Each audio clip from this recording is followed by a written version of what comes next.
In the next part of lesson number 4, we learn how to evaluate a composite function. So before we begin with that, basically you're coming off of the part of the lesson where you basically plug into a singular function, and we did several examples of these previously, right?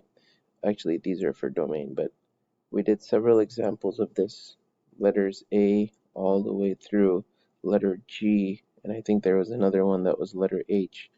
And in this, we plugged into one given function. So basically, what's so different now is you're going to have two functions, and you're going to be plugging into those functions instead. Now, what basically happens is you've got a function that's called 2x squared minus 3, and you've got a function that's 4x. We're going to be calling the 2x squared minus 3 our function f, and we're going to be calling 4x our function g. Now, you're probably looking at these notations going like, this looks kind of weird. What does that mean? So I'm going to explain to you what each one of these mean, and you're going to realize this isn't too much more to do. All right? So let's go ahead and start with letter A. Letter A says, find the f of g of 1. All right, so that's how you actually read it. What it really stands for is the f of g of 1. Some people call this the, what do you call it? So some people call it the f of g of 1, and some people call it fog 1, right? Because it kind of looks like FOG, right? So fog. Anyways, so back to what we were doing. The first thing that you do is you basically plug the 1 into G. All right, so go to the G function and you plug 1 into G, so you find G of 1. So the G of 1 is equal to 4 times 1, which is equal to 4, right? And then basically this becomes a brand new question. Now what you're essentially doing is you're finding the f of 4. So do you understand where we got that 4 from? Basically, we found the g of 1, right? That was equal to 4. Now we're finding the f of that 4. All right, so it's like two problems in one. So now to find the f of 4, that basically means you got to go to this function and you got to plug 4 into that function. So let's see what that's going to look like. The f of 4 is going to become 2 multiplied by 4 squared minus 3, like that, right? And so this becomes 2 multiplied by 16, and 2 multiplied by 16 is 32, and 32 minus 3 is 29. So the answer to the f of g of 1, the f of g of 1 is equal to 29, like that. All right, let's try letter B. In letter B, they want you to find the g of f of 1. So you may have been thinking this is, if you have f of g of 1, can you go in a different order? Well, let's go in a reverse order this time. So let's find the g of f of 1. So this is letter B here. So some people call it goff, right? I know it sounds kind of weird, but that's how you would pronounce it, so goff. But here goes, the g of f of 1. Now, what that essentially means is you need to find the f of 1 first. So let's go ahead and spend time finding the f of 1. All right. So the f of 1 is equal to 2 multiplied by 1 squared minus 3. So what did I essentially do? I plugged the 1 into the function f, right? And so when we do that, we get 2 minus 3, and 2 minus 3 gives us negative 1. So f of 1 is equal to negative 1. And so once you have that, then you can go ahead and make the connection that if f of 1 is equal to negative 1, then the brand new question that we need to solve now is the g of negative 1. All right. So now that we have to find the g of -1, this means that you need to plug the -1 into the g function. And so when you plug -1 in here, that becomes 4 multiplied by -1. Yeah? So 4 multiplied by -1. And so you end up with an answer of -4. In other words, the g of f of 1 is equal to -4, like that. Okay? So notice how f of g of 1 isn't necessarily the same thing as g of f of 1, right? So reversing the order just does change what the answer is going to be. All right, so if you want, you can pause the video and you can try letter C by yourself, but here goes. In letter C, what we do is now we're going f of -2. So some people will call this FOF, right? So f of -2 means first you find the f of -2. So let's take a moment and find the f of -2. The f of -2 means 2 multiplied by -2 squared minus 3. And so the f of -2 is going to give us, let's see here, -2 squared is 4, and 2 times 4 is 8, and 8 minus 3 is 5. So that gives us 5 right over there. Therefore, now we have a brand new question to solve. We have to find the f of 5. You see how I'm doing that, right? So every single time, once you get the answer to the inside function, you are now going to be evaluating a new problem where you take the outside function and you find the function at the value that you got from the previous answer. That's basically the pattern, right? So f of 5 is going to be 2 multiplied by 5 squared minus 3, right? And so that is going to give you 2 multiplied by 25, which is 50, and then 50 minus 3 is 47, so the answer to this piece is 47. Therefore, the f of -2 is equal to 47. All right, so we got one last little piece to do, so let's fit it into this corner. Letter D says the g of -1. So the g of -1, or if you want to pronounce it GOG, so that's really what it is. All right. Now, first we're going to find the g of -1. So hopefully you've understood that that means you're going to go ahead and plug -1 into the g function.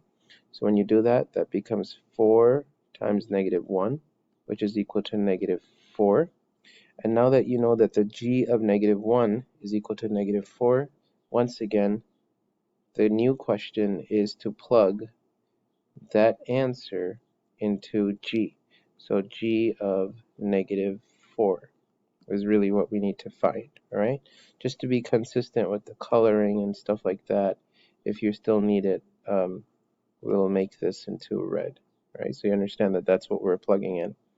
All right, so let's go ahead and go to the g function. The g function is 4 times x, so that means this is going to become 4 times -4. All right, so when you do that, you end up with -16. Therefore, in conclusion, g of -1 is equal to -16. All right, so evaluating a composite function initially looks really confusing, but honestly, there isn't too much to it. All right, it's quite straightforward once you catch on to the pattern of evaluating composite functions. All right, the next thing that we're going to do is basically a similar idea, except this time what's going to happen is you're going to find that you have a table. So this becomes a really big thing in calculus, where sometimes you're working with equations, sometimes you're working with graphs, and sometimes you're working with tables. So now we're going to practice doing the same exact thing, but using this table. All right, so let's go ahead and try a handful of these. We'll start with letter A just to keep things simple. So it says use the table to find the following. Find the f of g of 1. All right, so I'm going to teach you how do you use this table to get the same job done. So as we did in the equation, the first thing you need to do is find the g of 1, right? So you go to the g row, right? Here's the row with the g's in it, like that. And you go to where x is equal to 1. You see that? So when x is 1, right? Then when x is 1, the value of g is 0. So the g of 1 is equal to 0. And therefore, now you can make the connection that the question is really asking you for the f of 0. So what is the f of 0? The f of 0 is a brand new question, right? So you get rid of all of this. And now what you're doing is you're going to the f function, which is over here, right? And you're finding the f at 0. So the f at 0 is equal to 5. And therefore, the answer to this whole question is 5. All right? So the f of g of 1 is equal to 5, like that.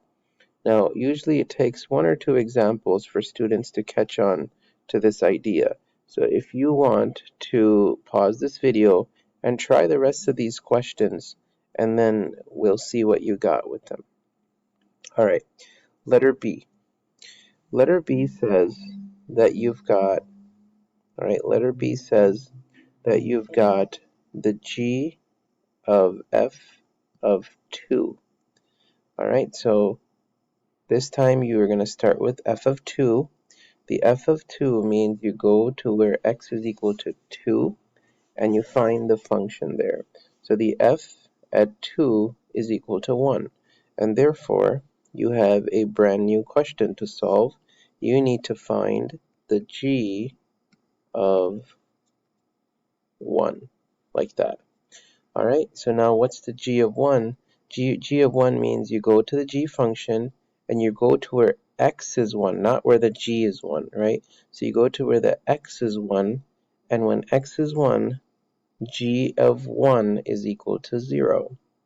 So the answer to the second one is 0, like that, all right? Let's skip ahead because most of the time students start to understand this idea. So let's try letter F, all right? Let's skip ahead to letter F.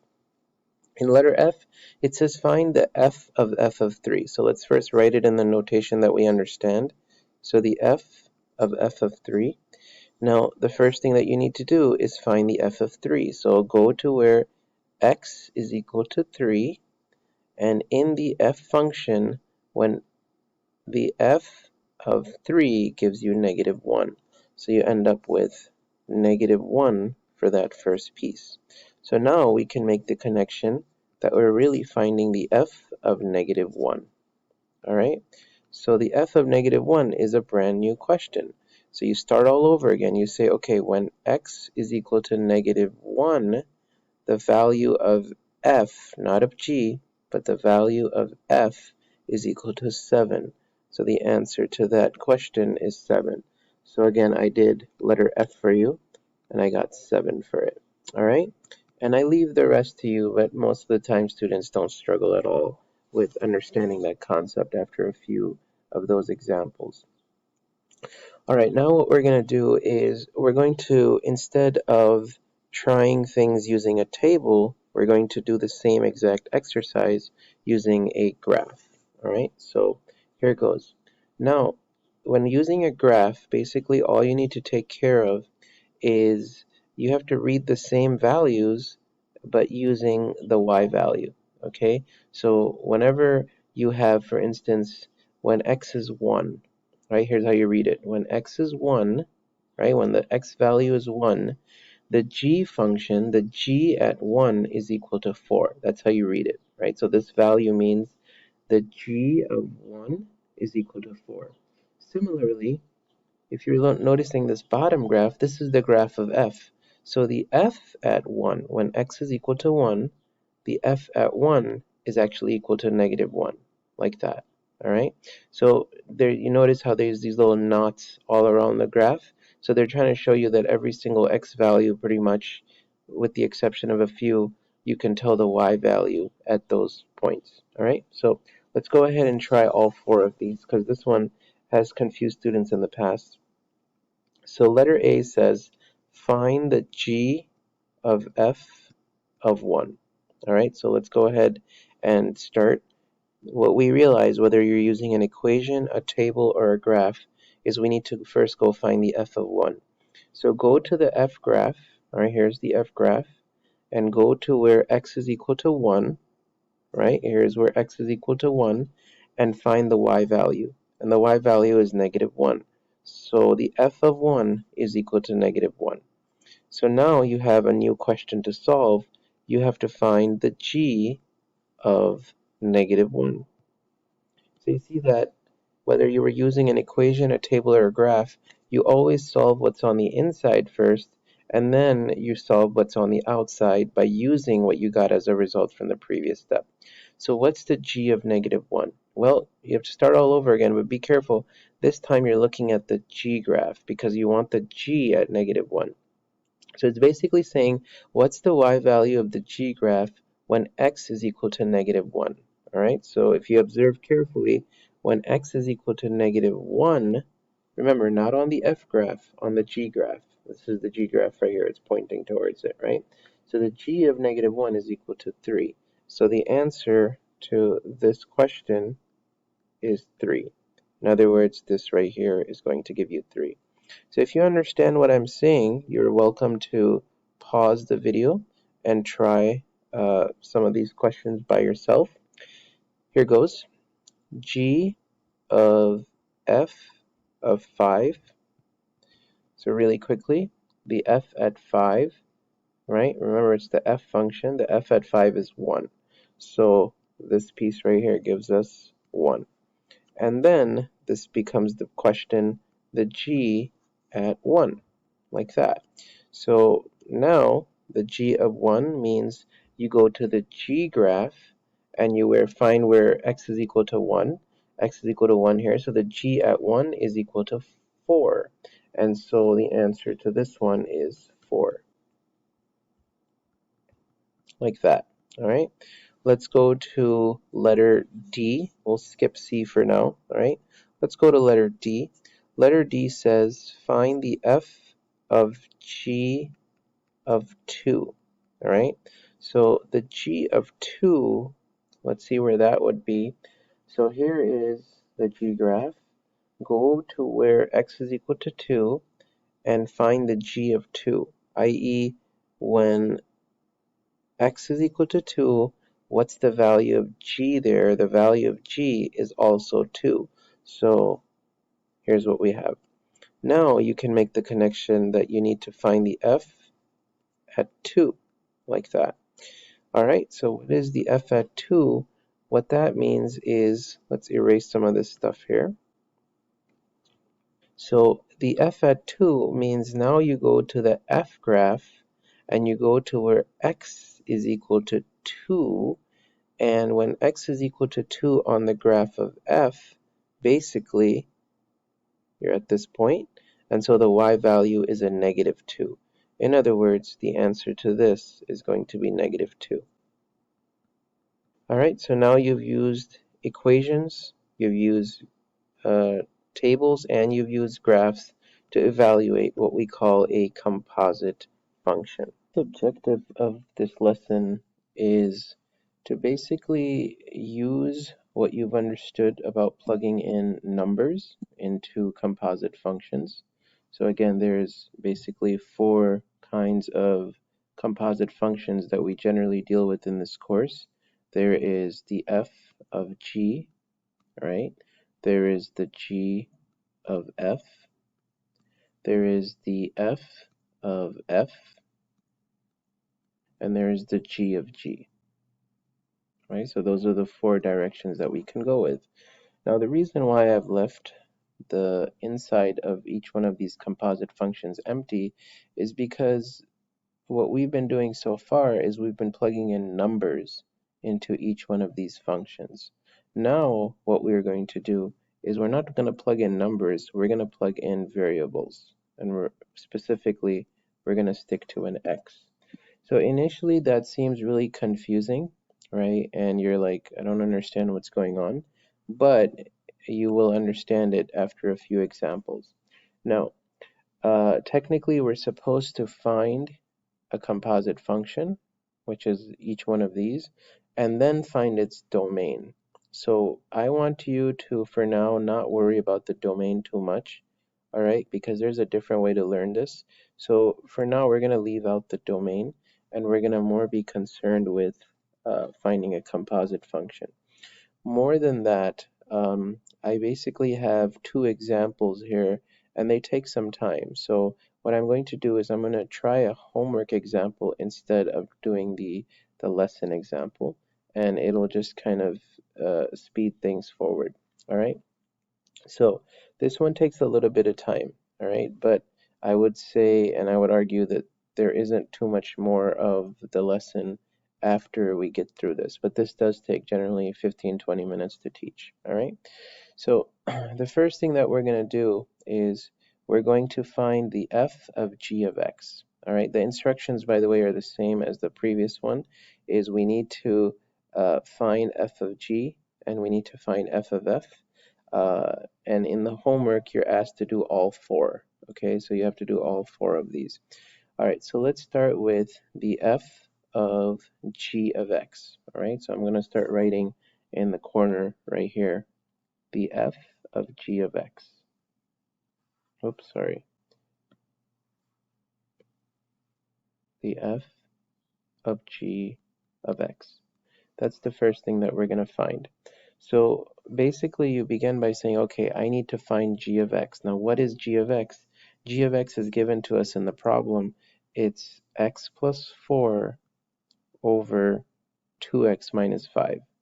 So basically what this means is now you have a new question to solve. I'm being very consistent in my language to what I've already said to you before. All right, so now the new question to solve is you need to find the f of x plus 4 over 2x minus 5. You see that? Now, what that means is you need to go to the f function. So let's explore the f function. Here is the f function. It says whenever you plug x into it, the x is going to show up on the top in the numerator right over here. So whatever x goes in there, it shows up in the top next to the 2, and it shows up in the bottom.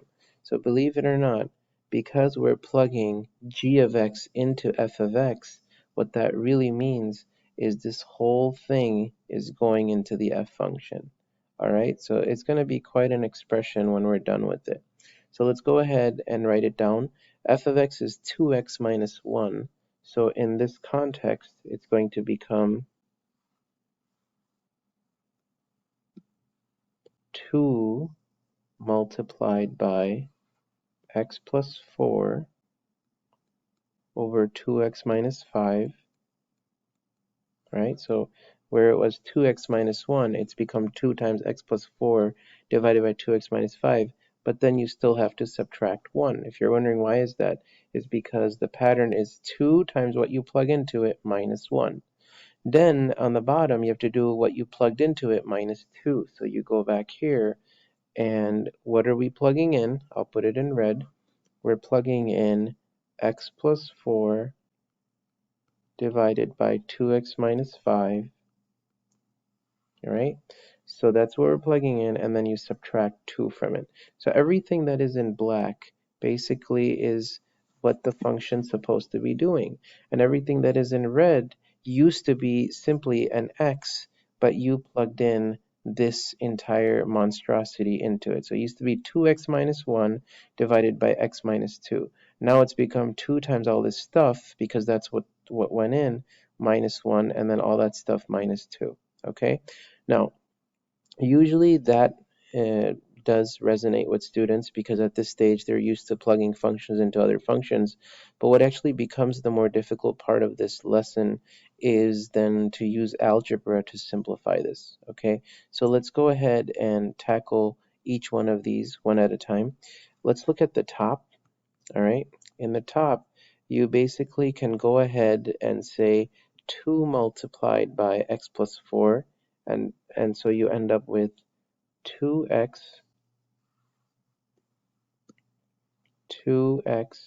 plus 8, all right, in the top, and that is divided by 2x minus 5, and then that's subtracting 1. Now, what you need to do is find common denominators. So what's the common denominator? It's obviously 2x minus 5. So I'm going to put a 2x minus 5 here, and so technically I'm supposed to multiply this by 2x minus 5, like that. All right? I know that's an incredible amount of algebra, and we will tackle that in due time. Now let's look at the denominator of this fraction. In the denominator of this fraction, we've got x plus 4. I'm writing it in black, but basically it's this piece right here. X plus 4 divided by 2x minus 5 minus 2, right? So now you're going to multiply by the common denominator, which is 2x minus 5. I'm going to multiply by 2x minus 5, like that. All right. Now what do we end up with in this situation? Let's talk about the numerator. Okay, in the numerator you'll have 2x plus 8, and then there's a subtraction sign here, so the subtraction sign belongs to the 1. So you ask yourself, what's negative 1 times 2x? Negative 1 times 2x is negative 2x. And what's negative 1 times negative 5? It's plus 5. I'll write that, okay? So what you essentially have in the numerator of this fraction is going to be 2x plus 8 minus 2x plus 5, and the common denominator is 2x minus 5. Okay, now let's look at the bottom. Same exact exercise, okay? In this situation, you're multiplying a 2 into, remember, this subtraction sign belongs to that 2, okay? So negative 2 times 2x is going to give you negative 4x. And negative 2 times negative 5 is going to give you positive 10, all right? So let's go ahead and write this. You'll have x plus 4 minus 4x, like that, and then plus 10, like that.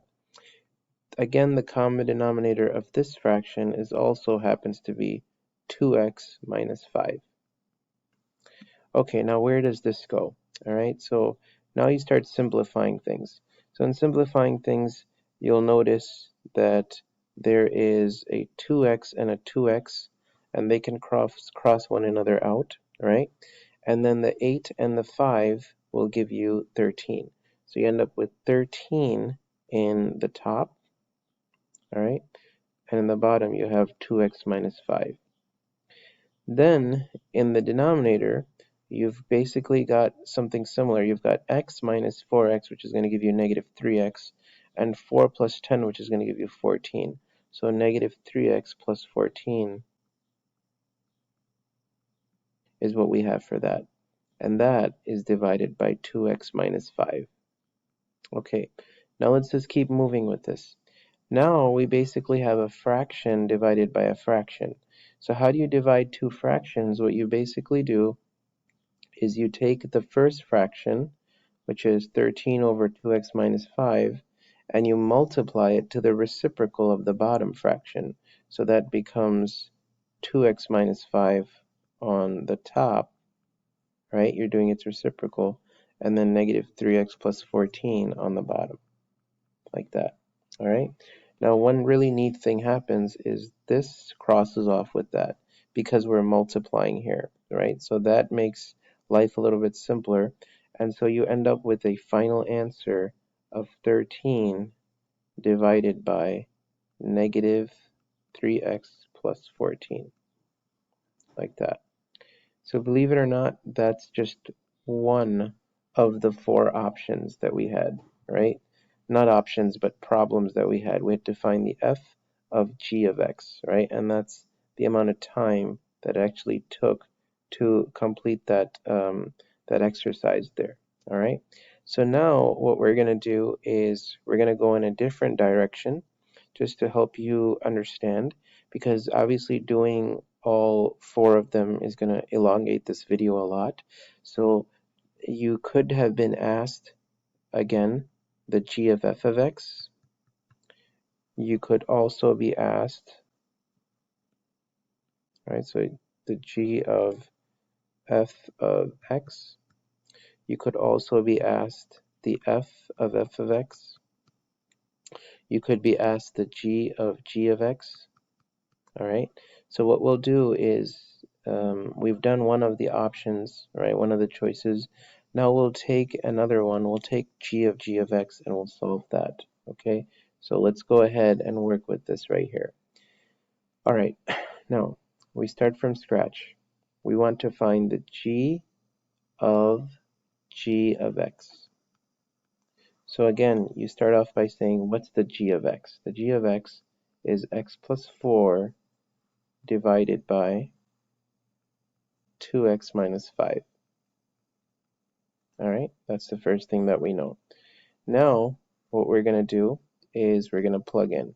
So you have f of, whoops, sorry, not f, g, right? So that's what's so different about this question.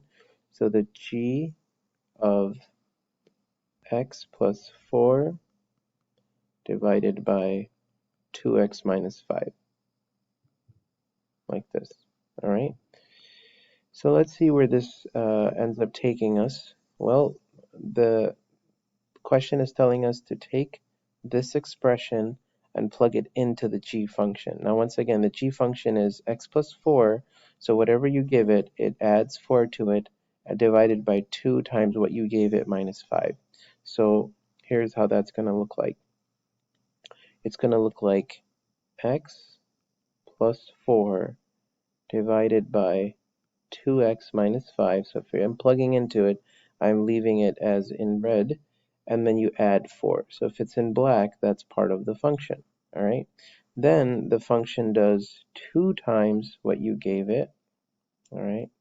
So 2 times what you gave it, and what you gave it was x plus 4 over 2x minus 5, like that. And you're adding, you're subtracting 5 from that. All right, so once again, the g function used to be g of x is equal to x plus 4 divided by 2x minus 5. Now it's become g of all this stuff is equal to all that stuff plus 4 divided by 2 times all that stuff minus 5. All right, and again, one of the reasons why I take the time to do these is not necessarily how to plug things in, because usually that's not a concern to students anymore.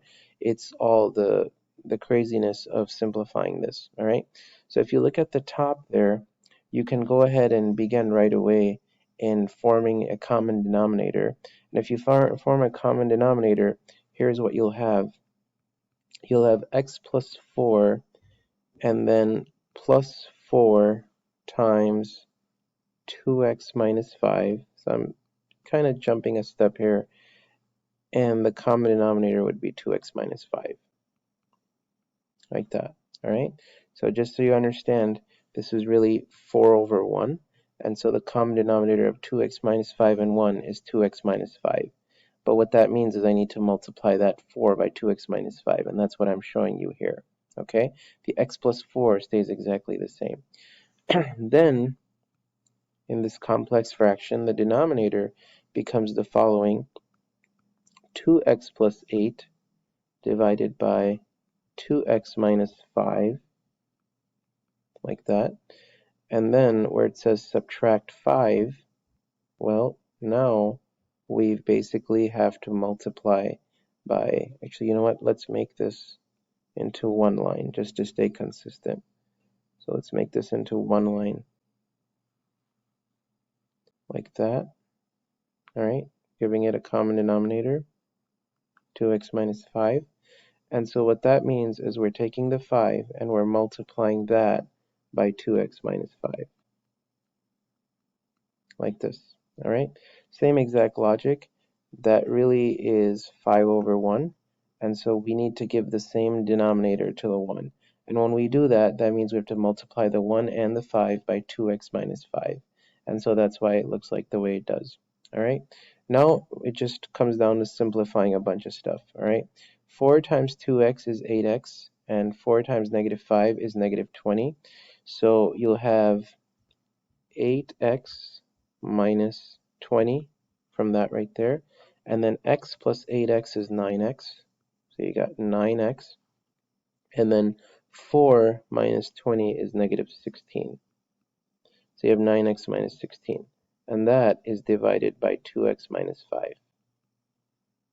Now let's focus on the denominator. Same exact idea, but just kind of be careful that there is a subtraction sign out here. So because there's a subtraction sign, that means negative 5 times 2x, which is negative 10x, and negative 5 times negative 5, which is positive 25, right? So really what we're doing here is we're asking ourselves, what's 2x minus 10x? And that's negative 8x. All right, that's negative 8x. And then negative 5 times negative 5 is positive 25. So what's 8 plus 25? And 8 plus 25 is 33. So plus 33. And then you're dividing that by 2x minus 5. So divide that by 2x minus 5 like that. All right, let's take a look at what we end up with. We'll have 9x minus 16 divided by 2x minus 5. Then the reciprocal of the denominator, right, the reciprocal of this right here is 2x minus 5 over negative 8x plus 33. Same exact thing happens. Notice how the 2x minus 5s actually cross one another out. So you end up with a final answer of the following: 9x minus 16 divided by negative 8x plus 33. All right. So that's how you basically plug into a composite function, and we're only doing 2 of the 4 because of the amount of space it takes to actually complete these. All right. I would argue that's probably one of the hardest things to do in this entire lesson. The next thing that we learn to do in this lesson is to show that two composite functions are equal.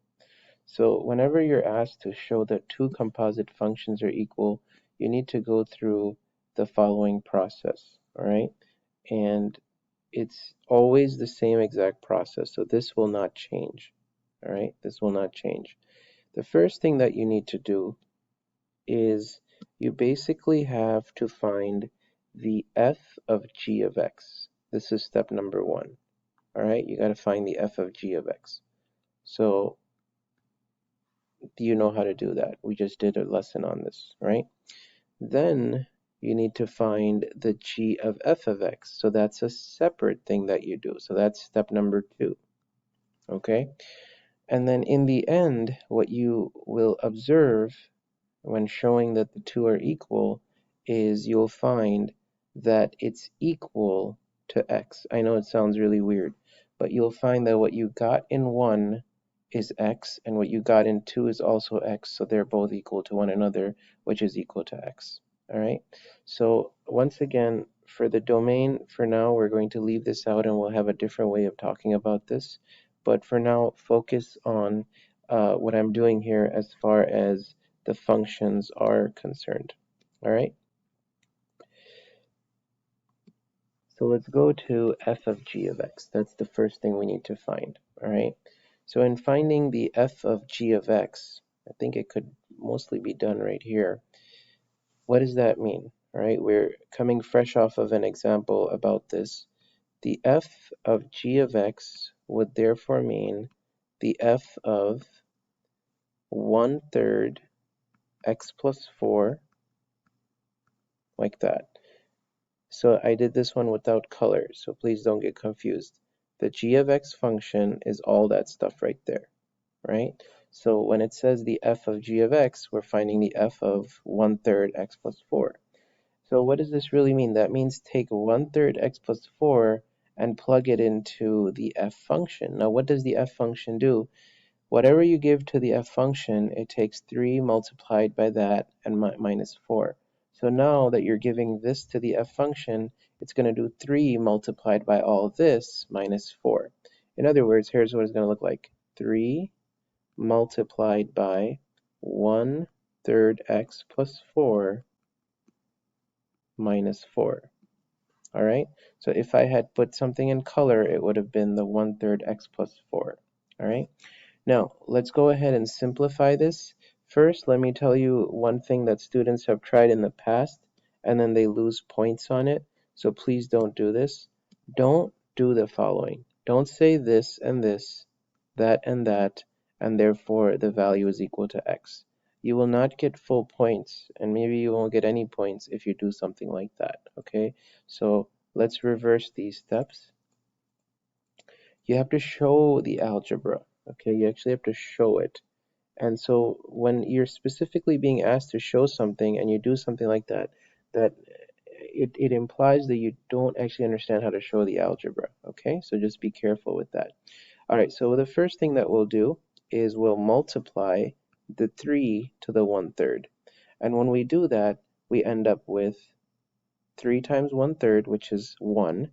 So x plus 4 minus 4. Okay?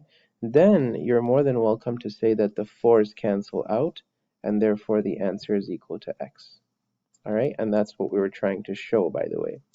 Okay, now let's do the same thing, but in the reversed order. Okay, so now we need to find the g of f of x.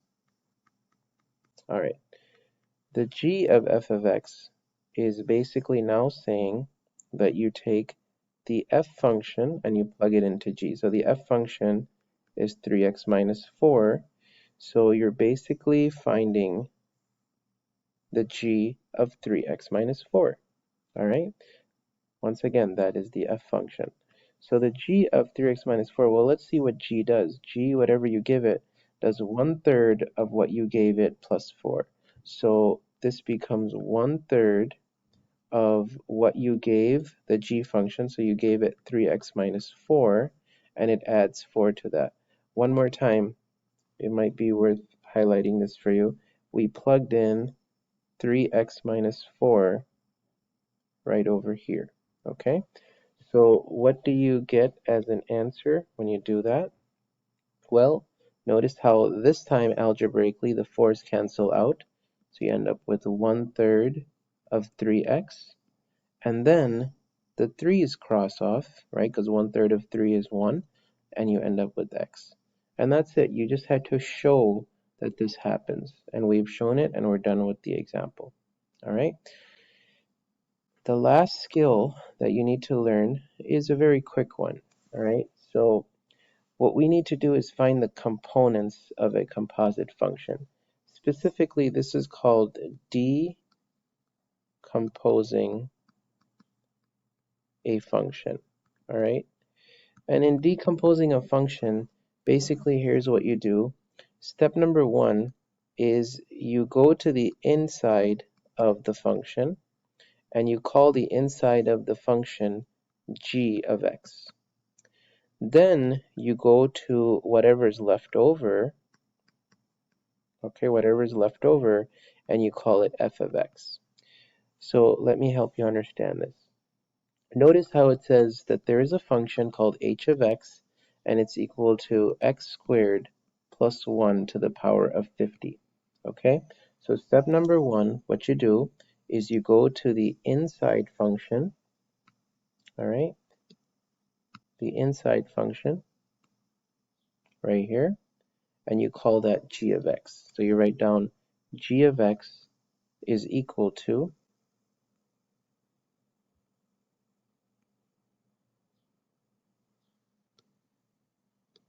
all right, g of x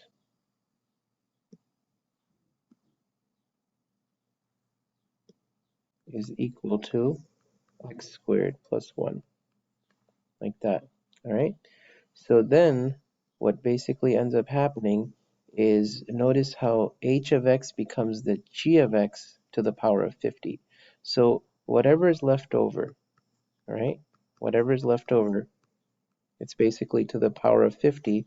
What you do is you write down that f of x is equal to x to the power of 50. All right, and you're done with that. You've decomposed it. All right, you might be wondering, what did we just do here? The question says find functions f and g such that f of g is equal to h. In other words, when you put it back together, here's how you check your answer. All right, here's how you check your answer.